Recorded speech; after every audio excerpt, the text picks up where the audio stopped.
वणिक दल और जंगल के रूपक को समझाना। वणिक दल, वणिक दल माने व्यापारिक दल। अब ये व्यापारिक दल क्या है? आँख, कान, नाक, वाणी, हाथ पैर, ज्ञानेंद्री, कर्मेंद्री, ये सब वणिक दल माने व्यापारिक दल है। इस शरीर के अंदर यही व्यापार करता है।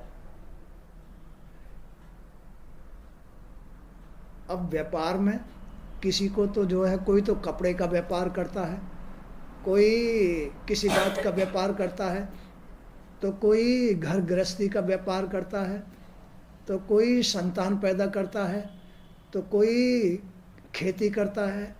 ये सब व्यापार हैं। तो ये जो हम बाहर कर रहे हैं वो पहले अपने शरीर के अंदर कर रहे हैं, शरीर के साथ कर रहे हैं। तो जो हमारा वणिक दल है, वणिक दल कहते हैं व्यापारिक दल। तो वणिक दल और जंगल के रूपक को समझाना। अब ये जो हमारा शरीर है ये एक जंगल है। इसमें ये आँख, नाक, कान, हाथ पैर, गुदा आदि ये सब हमारा व्यापारिक दल है। इससे हम आँख से देखते हैं, ये एक व्यापार हो गया। कानों से सुनते हैं, पैरों से चलते हैं, हाथ से करते हैं, ये वणिक दल है, व्यापारिक दल है। किसका? जीव का, है ना। तो देह अभिमानी पुरुष, देह अभिमानी, देह अभिमानी किसको कहते हैं?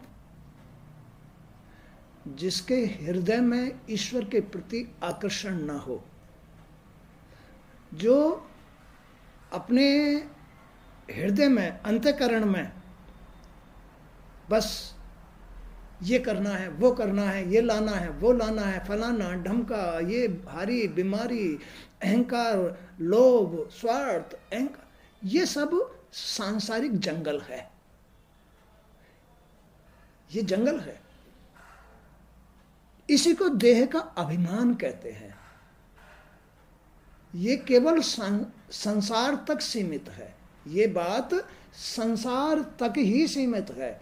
ये मायावी बातें हैं। ये भगवान की माया है। ये केवल कल्पना मात्र है। ये सत्य नहीं है। इससे तुम्हारा उद्धार नहीं होगा। इससे तुम्हें सुख नहीं मिलेगा। कब तक?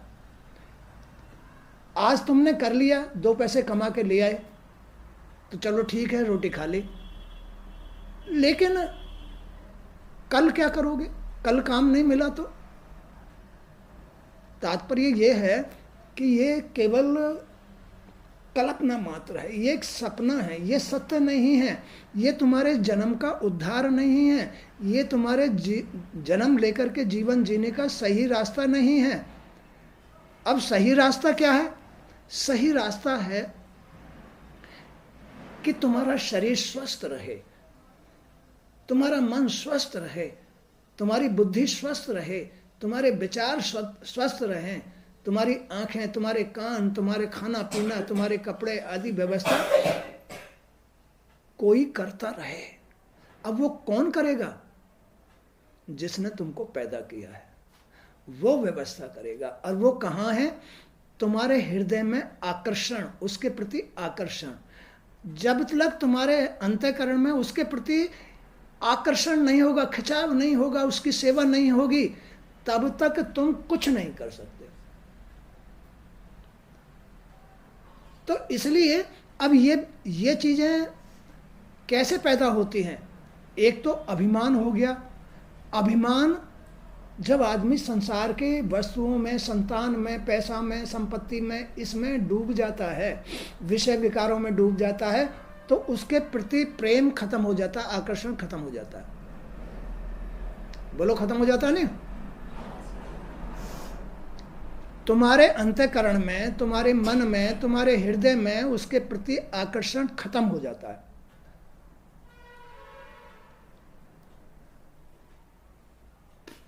इसका अर्थ क्या है?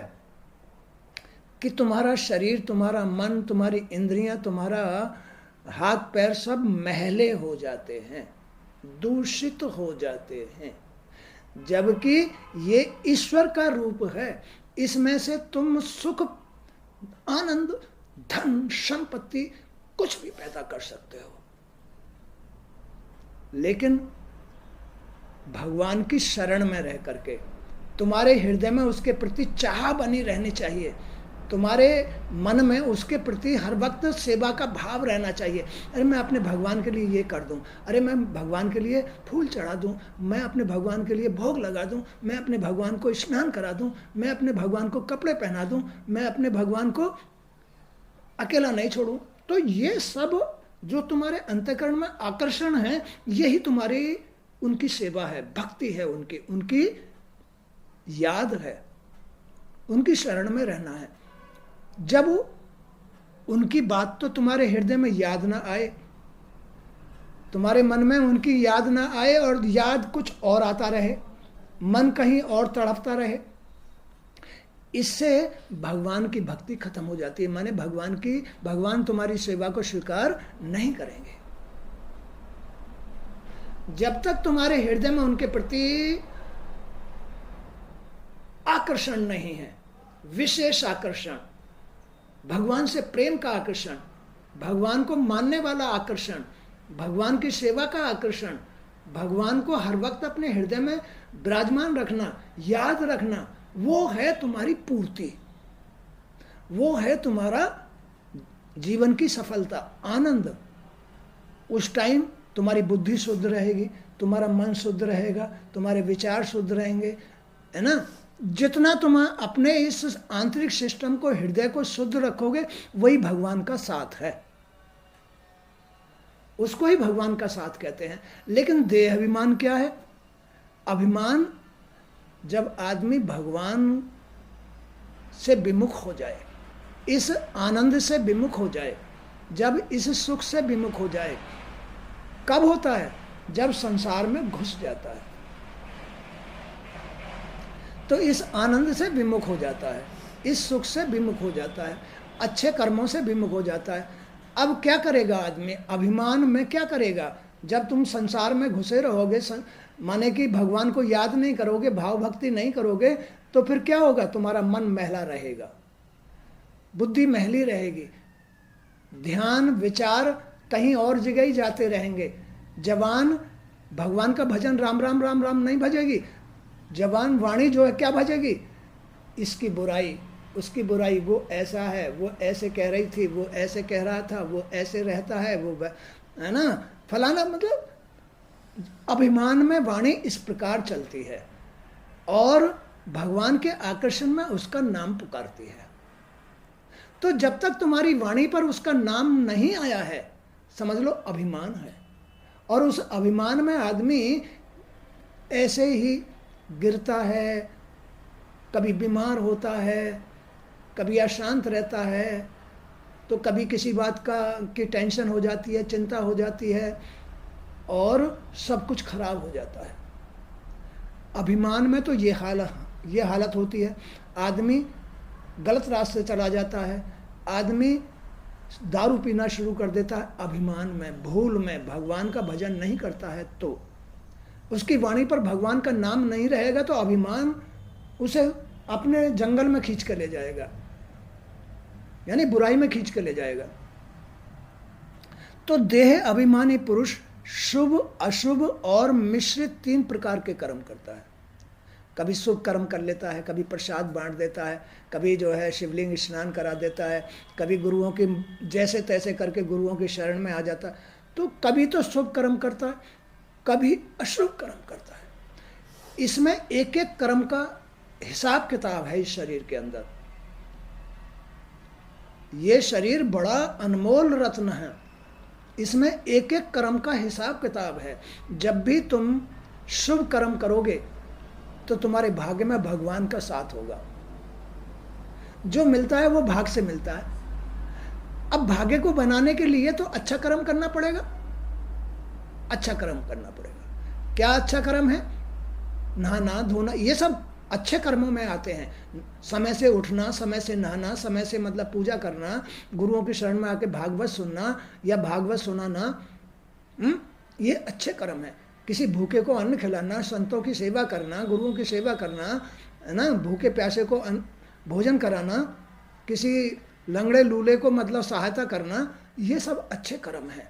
पक्षियों को दाना डालना, चिड़िया चौंटाओं को पानी पिलाना, ये सब अच्छे कर्म। जितना तुम अच्छे कर्म करोगे तुम्हारे भाग में भगवान का साथ जाएगा। आज तुमने अगर एक मुट्ठी दाना तुमने चिड़ियाओं को डाल दिया तो समझ लो कि उसमें जितने दाने हैं इतने दिन तक तुम जो है तुम्हें अन्न मिलता रहेगा। इसमें एक एक बात का हिसाब किताब है, लेकिन ज्ञान बिना हर जीव दुखारी। बगैर ज्ञान के आदमी सुखी नहीं हो पाता है, अभिमान ही चढ़ा रहता है कि हम करें क्या, ऐसा कौन सा पुण्य है जिसे हम करें और उस कर्म के करने से लाभ क्या मिलेगा। अब आदमी को जब ज्ञान नहीं है, कर्मों का ज्ञान नहीं है, या उनका कर्मों से क्या फल बनता है, जब ज्ञान नहीं होता है तो फिर वो नहीं करता, उसमें स्वार्थ आ जाता है। तो यहाँ यही बात समझाई है कि देह अभिमानी पुरुष कभी शुभ कर्म करता है तो कभी अशुभ कर्म करता है, तो कभी मिश्रित यानी अच्छे बुरे दोनों प्रकार के कर्म करता है। इस शरीर के अनुभव के 6 द्वार हैं। इस शरीर के अनुभव के 6 द्वार हैं। 1 मन, 5 ज्ञानेंद्रिय। मन से आदमी अनुभव करता है सुख दुख को। इन ज्ञानेंद्रियों से आदमी अनुभव करता है आँखों से, कानों से, नाक से, खाने से, पीने से, देखने से, सुनने से, इनसे। तो ये अनुभव के द्वार हैं। ये आदमी दुख सुख अनुभव करता है इनसे, देख करके, सुन करके, बोल करके, खा करके, स्पर्श करके अनुभव करता है कि मुझे अब दुख चल रहा है या सुख चल रहा है।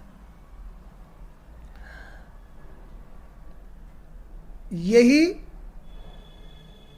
मन और जो 5 ये ज्ञानेंद्रिय हैं, 5 ज्ञानेंद्रिय और 1 मन, ये जो द्वार हैं, यही आदमी के दुख का भी काम करते हैं। ये सुख का भी काम करते हैं, अनुभव का भी काम करते हैं और दुख का भी काम करते हैं, दोनों ही काम करते हैं ये। तो इसलिए इनको डाकू भी कहा गया है। ये मन जब अभिमान होता है तो ये तुम्हारे शत्रुओं का काम करते हैं। आंख, नाक, कान जब तुम्हें अभिमान चढ़ा होता है, मान लो आदमी है दारू पीता है, मान लो जुआ खेलता है, मान लो वैश्यावृत्ति करता है, या और कोई भी काम बुरा काम करता है, तो उसके अभिमान में उसकी आंख, कान, नाक ये सब उसके शत्रुओं का काम करेंगे। खेल समझ गए? यही डाकू भी हैं और यही तुम्हारे मित्र भी हैं। अब क्या है, जब आदमी भगवान का भजन करता है तो यही 6 द्वार मन, आँख, कान, नाक, मुंह, हाथ, पैर, ये सब क्या करते हैं? मित्रता का काम करते हैं। अच्छी जगह ले जाते हैं, भागवत सुनाते हैं, मंदिर पहुंचाते हैं। यही तुम्हारे मित्र बन गए और यही शत्रु बन जाते हैं। तो यही 6 द्वार अनुभव के हैं, दुख सुख का अनुभव करना। यही तुम्हारे शत्रु भी हैं, यही तुम्हारे मित्र भी हैं। इनसे ही विवश होकर जीव, किससे विवश होकर के? आंखों से, कानों से, नाक से, है ना, अपने शरीर से विवश होकर के मनुष्य जीव मार्ग भटक कर धन का लोभी बन जाता है, लोभी बन जाएगा, है ना। इनसे मार्ग भटक जाता है आदमी। मार्ग भी भटक गया और भटकाव से भी यही रोकते हैं। तुम भागवत सुनो, गुरुओं की शरण में आओ, बड़ों की सेवा करो, मंदिर जाओ, उनके दर्शन होंगे, वो तुम्हें आशीर्वाद देंगे तो तुम्हारी हिम्मत बढ़ेगी। तुम्हें मतलब यही, जब तुम्हारी आंख देखेंगी कि हाँ गुरुओं से आशीर्वाद मिल रहा है तो तुम्हें हिम्मत आएगी। यही तुम्हारी हिम्मत का काम करते हैं। जब तुम कानों से अच्छी बातें सुनोगे, भागवत सुनोगे, तो ये तुम्हें हिम्मत देगी। यही तो तुम्हारी हिम्मत का काम करती हैं और यही तुम्हें तुम्हारी हिम्मत तोड़ देती है। खेल समझ में आ गया? तो यही जो तुम्हारे 5 द्वार हैं, यही तो तुम्हें सुख अनुभव कराते हैं, और यही 6 द्वार तुम्हें दुख का अनुभव कराते हैं। अब मेन चीज है इसमें जी। ये सारे जो द्वार हैं ये सब तुम्हारे जी का काम करते हैं।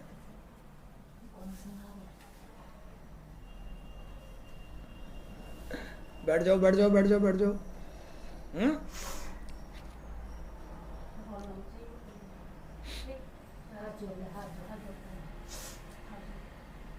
तो इनसे विवश होकर के जीव मार्ग भटककर धन का लोभी बन जाता है। लोभी वणिक बंजारों की भांति श्री हरि की माया से प्रेरित होकर संसार रूपी बीहड़ जंगल में लुट जाने के लिए पहुंच जाता है।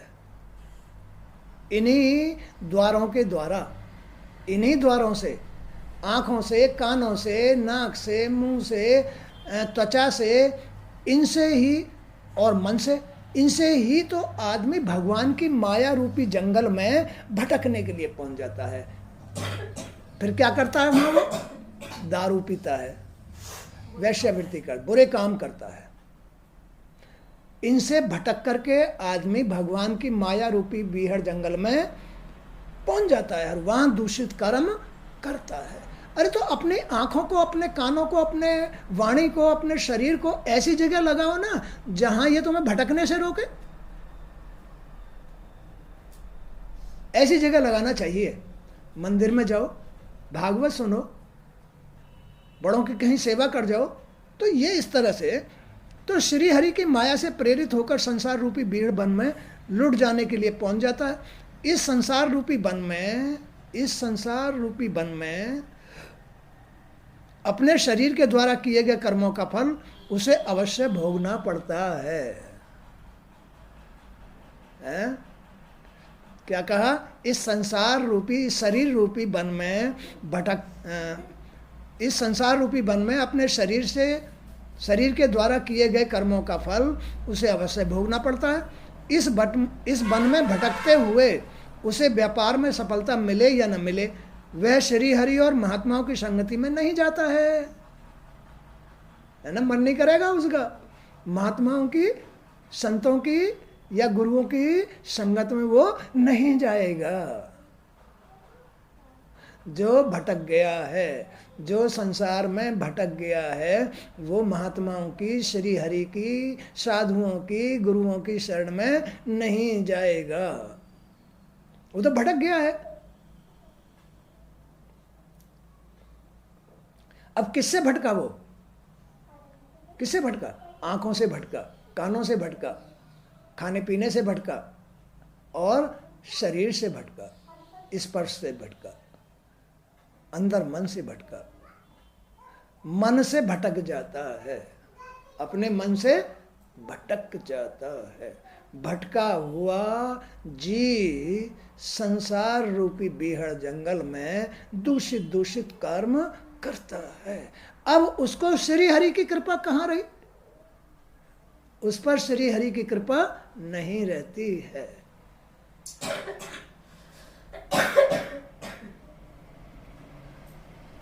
इसलिए आदमी को इन आंखों से बुरे दृश्य नहीं देखने चाहिए। इन आंखों से बुरे दृश्य नहीं देखने चाहिए। इन कानों से बुरी बात नहीं सुननी चाहिए। इस वाणी से बुरे शब्द नहीं बोलने चाहिए। इस शरीर से गलत स्पर्श नहीं करना चाहिए। यही तुम्हारा मन है। अगर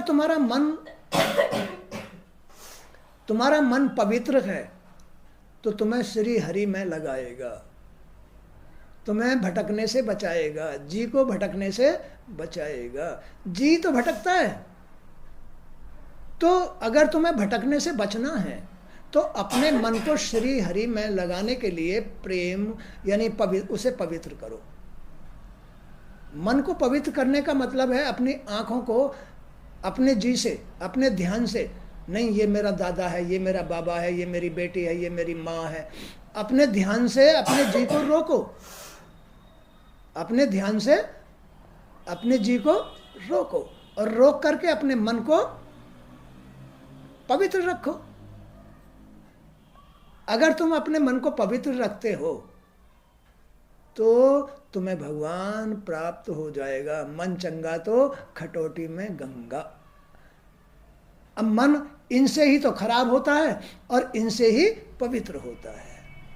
तो खेल है मन का। तो अपने ज्ञानेंद्रिय और इन कर्मेंद्रियों को जो थाम लेता है अपने ध्यान से कि नहीं, गुरुजी ने ऐसा बताया था, हमें अपनी आंखें बड़ी पवित्र बना के रखनी चाहिए। अब ये पवित्र तुम ध्यान से ही कर सकते हो। इनको आंखों को तभी रोक सकते हो, नहीं तुरंत गुरुजी की बात ध्यान आएगी, नहीं गुरुजी ने कहा था आंखों को पवित्र रखना है, ये तो मेरा बाबा है, ये तो मेरा दादा है, ये तो मेरा भैया है, ये तो मेरा ताऊ है, ये तो मेरी माँ है, ये तो गुरुजी हैं फलाना। तो जो अपने ध्यान से अपने इंद्रियों को, इन ज्ञानेंद्रियों को रोक लेता है, उसका मन पवित्र हो जाता है। और जिसका मन पवित्र हो जाता है, खटोटी में गंगा मिल जाती है। खटोटी में ही गंगा, इसमें ही पवित्र गंगा जो है तुम्हें मिल जाती है, स्नान करने को मिल जाती है। तो श्री हरि की माया से प्रेरित होकर संसार रूपी बीहड़ जंगल में लुट जाने के लिए वो जीव पहुंच जाता है। इस संसार रूपी वन में अपने शरीर के द्वारा किए गए कर्मों का फल उसे अवश्य भोगना पड़ता है। इस वन में भटकते हुए उसे व्यापार में सफलता मिले या न मिले, वह श्री हरि और महात्माओं की संगति में नहीं जाता है। अब इस संसार में तो सफलता उसी आदमी को मिलती है जिसके भाग्य में भगवान का साथ होता है। और भाग्य बनता है कर्म से। भाग्य तो बनता है कर्म से, लेकिन कर्म तो वही सफल करेगा जो श्री हरि की शरण में रहेगा। जो भटक गया है इस संसार में, वो सही कर्म कहाँ करेगा? तो जिसके कर्म ठीक हैं, जिसका मन भटका हुआ नहीं है, जिसका मन भगवान की सेवा में लगता है, बस उसके भाग्य में भगवान का साथ होता है। और जिसके भाग्य में भगवान का साथ नहीं होता है, उसको श्री हरि संत महात्मा गुरु नहीं मिलते हैं, उनकी शरण में वो नहीं जाता है। अब जितनी मेहनत करेगा उसका फल भी उसे मिले ना मिले कुछ पता नहीं है। अब वो संसार में काम तो कर रहा है, बगैर भाग्य में भगवान का साथ हुए, भाग्य में भगवान का जब तक साथ नहीं है तो उसे कर्म का फल भी मिले या ना भी मिले, दोनों ही बात है। मिल भी सकता है, नहीं भी मिल सकता।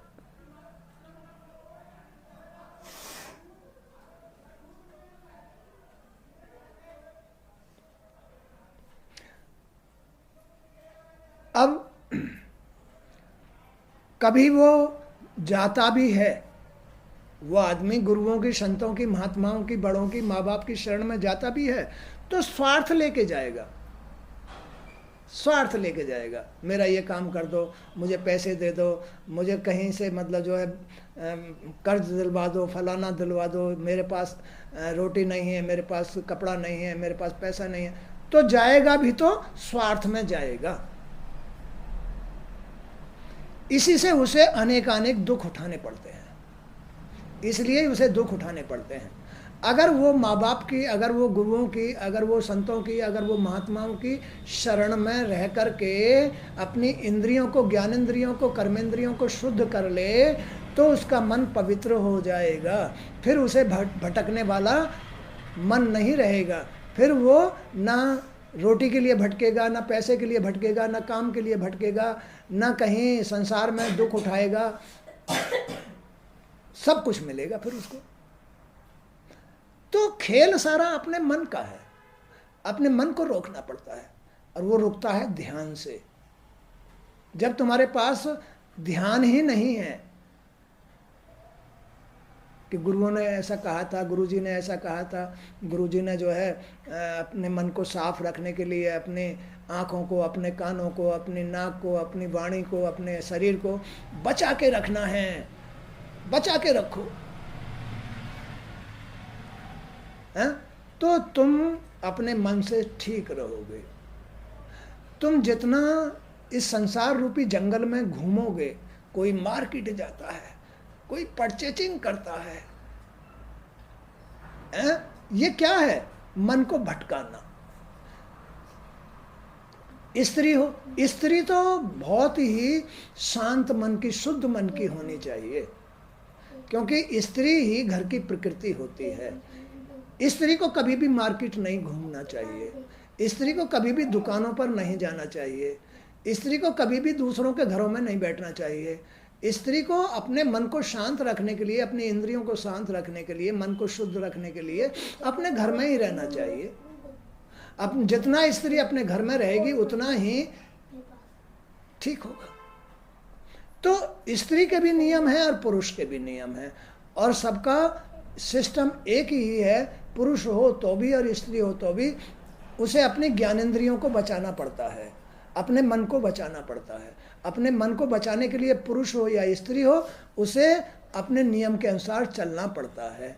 स्त्री घर के लिए होती है, पुरुष बाहर के लिए होता है।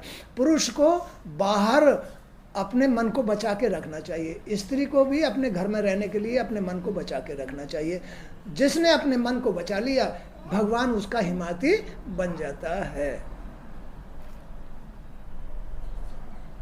यदि मनुष्य अपने द्वारा कमाए हुए धन में से कुछ का उपयोग धर्म कर्म में करे तो यह भगवान की ही आराधना मानी जाती है। अपने कमाए हुए धन में से कुछ भूखों को खिला देना, गुरुओं की सेवा कर देना, बड़ों की सेवा कर देना, तो अपने कमाए हुए धन में से अगर कुछ वह ऐसे लोगों में लगा देता है, गुरुओं में, बड़ों की सेवा में, भूखों को या पक्षियों को या जानवरों को या भगवान की सेवा में लगा देता है, तो वो भगवान की ही आराधना मानी जाती है। उससे भी तुम्हें भाग में भगवान का साथ मिलेगा। ऐसा है ये सिस्टम। तो मनुष्य अपने द्वारा कमाए हुए धन में से कुछ का उपयोग धर्म कर्म में करे तो ये भगवान की ही आराधना मानी जाती है। किंतु जिस मनुष्य का मन वश में ही नहीं होता, जिस मनुष्य का मन वश में ही नहीं होता, और किसका मन वश में नहीं होता? जो वेश्यावृत्ति करते हैं, जो दारू पीते हैं, कुसंगति में बैठते हैं, जुआरियों में बैठते हैं, या विषय विकार ज़्यादा रखते हैं, बस उनका मन वश में नहीं होता है। जिस मनुष्य का मन वश में नहीं होता, वह विवेकहीन पुरुष उस धन से केवल अपनी इंद्रियों की संतुष्टि के लिए ही कार्य करता है। तो फिर भाग्य में बढ़ोतरी कहाँ से होगी? स्वार्थ में बढ़ोतरी नहीं होती है। जब तक हाथ से छोड़ करके किसी की सेवा में नहीं लगाओगे, तब तक तुम्हारे भाग्य में बढ़ोतरी नहीं होगी। अपने भाग में बढ़ोतरी करने के लिए अपने हाथों से कमाए हुए धन में से कहीं कुछ निकालना भी चाहिए, चाहे संतों को, चाहे महात्माओं को, चाहे भूखे को, चाहे चिड़िया चौंगटाओं को, या पशुओं को, या गायों को, कुत्ता को, बिल्ली को, किसी को भी अपने हाथों से कमाए हुए धन में से जरूर निकालना चाहिए। ए सीधे बैठो।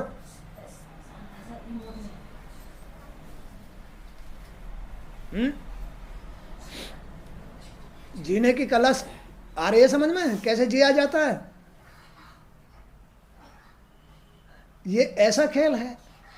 अब इसमें से कुछ करोगे नहीं तो स्वार्थ में कहाँ से भगवान देगा? स्वार्थ में तो आदमी के भाग में, और भाई कमा लाए तो खा लिया, नहीं कमा लाए तो नहीं मिला, बैठे रहो, भगवान मदद नहीं करेगा। अब क्यों नहीं करेगा? जब मन ही अच्छा नहीं है, मन ही पवित्र नहीं है, तो फिर वो ऐसे कर्म कहाँ से करेगा? भगवान की सेवा कहाँ से करेगा? भगवान का भाग में साथ कहाँ से लेगा? ऐप करने लगी, फिर भगा दूंगा ऐसे।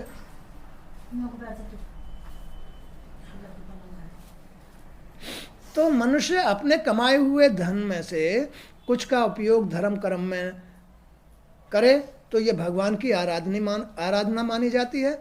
किंतु जिस मनुष्य का मन वश में नहीं होता है, वह विवेकहीन पुरुष उस धन से केवल अपनी इंद्रियों की संतुष्टि के लिए ही कार्य करता है। और इस प्रकार विषय भोगों में पड़कर वह मनुष्य उसी प्रकार लुट जाता है।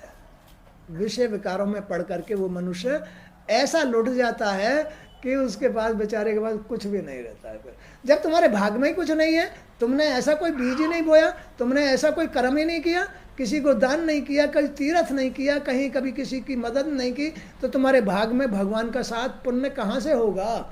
फिर भाग्य, जितना भाग्य में था उतना तुमने खा लिया, अब कल के लिए कुछ नहीं रहा, कल के लिए कुछ नहीं रहता है। इसलिए इन हाथों से हर वक्त कुछ ना कुछ करते रहना चाहिए, तो आज नहीं तो कल फिर तुम्हारा दिन ठीक हो जाएगा।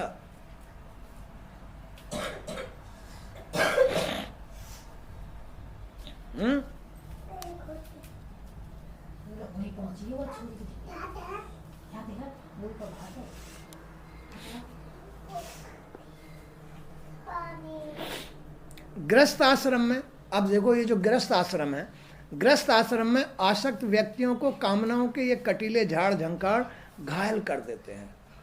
ऐसे ही आदमी घायल हो जाता है, मन से बड़े चौबे लगते हैं, बड़े इधर उधर से बदनामी सुननी पड़ती है, बड़ी दूसरे कमाता क्यों नहीं है, बड़े मतलब फटकारें लगती हैं। तो ये जो कटीली बातें हैं ना, ये आदमी को घायल कर देती है। अरे कमाता क्यों नहीं है, हरामी हो गया, फलाना हो गया, पड़ा रहता है। तो गृहस्थ आश्रम में आसक्त व्यक्तियों को कामनाओं के ये कटीले झाड़ झंकार घायल कर देते हैं, और मक्खी मच्छर उनके शरीर का सारा रक्त चूस चूस कर उन्हें खोखला लहूलुहान कर देते हैं। मक्खी मच्छर कौन? कोई तो आके कहेगा क्यों पड़ा रहता है, कोई आके कहेगा अरे कुछ काम कर, कोई आके कहेगा अरे ऐसा कर वैसा कर। तो ये मक्खी मच्छर उसको लहूलुहान कर देते हैं, और ज़्यादा मतलब उसको टेंशन पैदा होती है। तो फिर भी वे कामनाओं के इस जंगल से निकलना नहीं चाहते। वे इस मृत्यु लोक को ही गंधर्व लोक समझते रहते हैं। वे इसकी नश्वरता और असत्यता से पूरी तरह अनभिज्ञ रहते हैं। इस संसार की इन बुराइयों की अनभिज्ञता से अनजान रहते हैं कि भैया रे ये बुराई है, इन बुराइयों को कभी नहीं अपनाना चाहिए। इस जीवन को जन्म ले करके बड़ी सावधानी से भगवान की शरण में रह करके मन को शुद्ध रख करके जीना चाहिए, मन को शुद्ध रख करके ही जीना चाहिए। तभी तुम्हें ये मच्छर मक्खी नहीं काटेंगे, तभी भाग्य में तुम्हारे में भगवान का साथ होगा। अन्यथा लोग बाग बड़ी बुराई करेंगे, बदनामी देंगे और ये करेंगे वो करेंगे। तो इन बातों से बचने के लिए आदमी को अपने मन को सावधानी से रखना चाहिए, पवित्र रखना चाहिए।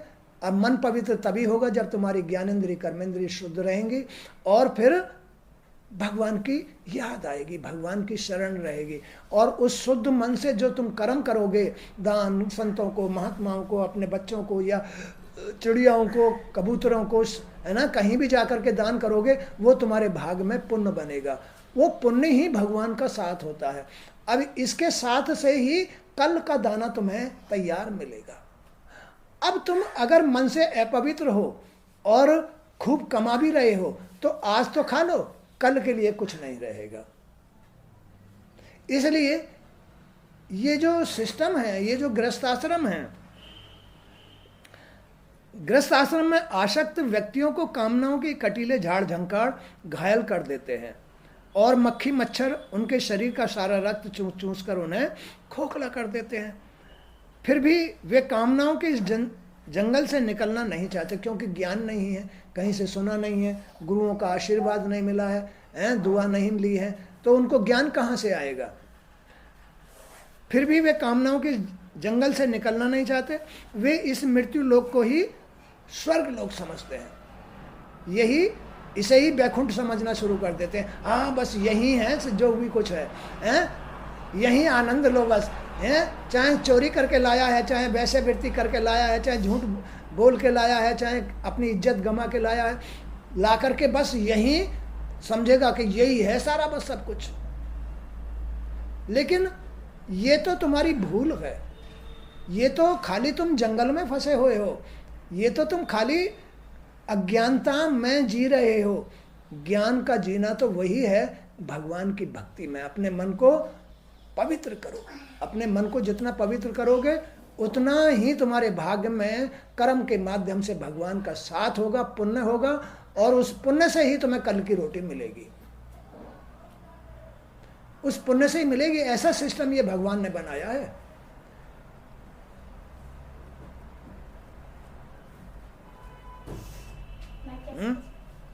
तो वे इस मृत्युलोक को ही गंधर्व लोग समझते रहते हैं। वे इसकी नश्वरता और असत्यता से अनभिज्ञ रहते हैं, है ना। इस शरीर की नश्वरता से और असत्यता से, इस संसार की, इस शरीर की असत्यता नश्वरता से ऐसा आदमी अनभिज्ञ रहता है कि ये कुछ नहीं है, ये नश्वर है। जो सत्य है उसको ही अपनाओ। सत्य है मन की सच्चाई, मन की पवित्रता ही सत्य है ना। इन ज्ञानेंद्रियों को शुद्ध रखना ही सच्चाई है। देने वाला तो भगवान है, और कंगाल होने वाला जी है। जी जब इस अपवित्र मन का साथ ले लेता है तो कंगाल हो जाता है, दरिद्र हो जाता है, भटक जाता है। जीव जब पवित्र मन का साथ लेता है तो भगवान का साथ मिलता है। भगवान के साथ से तुम आनंद से अपनी गृहस्थी को चला सकते हो, सब कुछ ठीक रहेगा। धन, स्त्री और पृथ्वी का लोग उन्हें मृग तृष्णा के समान भटकाता रहता है। ऐसे लोगों को क्या, धन, स्त्री और पृथ्वी का लोग यानी संपत्ति का लोग, उन्हें मृग तृष्णा की तरह भटकाता रहेगा। जैसे मृग कंडूल वो होती है ना, मृग के उसमें नाभि में ही कस्तूरी होती है, और वो इधर उधर उसकी खुशबू लेने के लिए मतलब जो भागता रहता है। कस्तूरी कुंडल बसे मृग ढूंढे बनमान, कस्तूरी मृग की टूंडी में ही होती है, लेकिन वो उसे पाने के लिए भटकता रहता है। ईश्वर तुम्हारे, सुख तुम्हारे, आनंद तुम्हारे अंदर ही होता है, लेकिन तुम समझ नहीं पाते हो अज्ञानता में। कौन नहीं समझ पाता है? धन का लोभी, स्त्री का लोभी और संपत्ति का लोभी कभी भगवान को नहीं समझ पाता है। खेल समझ गए?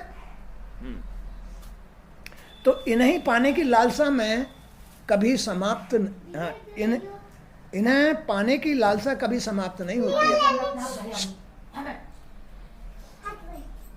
कामनाओं की धूल और आंधी उनकी आंखों में इस प्रकार भर जाती है कि वे अपनी आंखों को खोलना ही नहीं चाहते, है ना। इन विषय विकारों की, इन खराबियों की धूल आंखों में ऐसी भर जाती है कि फिर ज्ञान की दृष्टि खुलती ही नहीं है। उल्टे उन्हें मलने लग जाते हैं और दुख उठाते हैं। तो ये इस प्रकार का खेल है। ये शरीर जितना, नहीं मानोगे तुम, ये शरीर है, इसमें ही तुम्हारी सफलता भी है, इसमें ही असफलता है। जब तक तुम संसार के बीहड़ जंगल में लुटते रहोगे तब तक दुखी रहोगे, और जब तुम इस संसार के बीहड़ जंगल में भगवान को भजोगे, बीहड़ जंगल में भगवान को भजोगे, तो तुम्हारे महल दुमहले खड़े हो जाएंगे। और भगवान का भजना ही तुम्हारे मन की शांति, सुख, आनंद, गृहस्थी की पूर्ति, बच्चों की पूर्ति, सब कुछ भगवान की भाव भक्ति में है।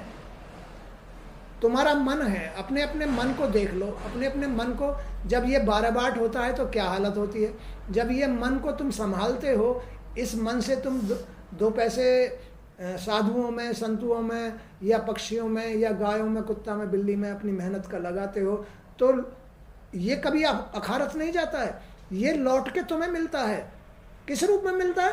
पुण्य रूप में मिलता है। भगवान का साथ मिलता है कि तुमने मेरे जीवों को चुग्गा डाला, तुमने मेरे जीवों को आदर दिया, तुमने संतों को आदर दिया, तुमने गुरुओं को आदर दिया, तो वो लौट के तुम्हारे भाग में जाता है, और उससे तुम्हें कल का सहारा मिलता है, परसों का सहारा मिलेगा। तुम 1 पैसा खर्च करोगे, वो 10 लाख देगा। तो देखो इस जीने का एक ढंग है, ऐसा इस भगवान ने ये संसार बनाया है, शरीर बनाया है, इसमें से ही सब कुछ मिलता है। तो आज का सत्संग भी यहीं तक। जय श्री कृष्ण। हे प्रभु आपकी जय।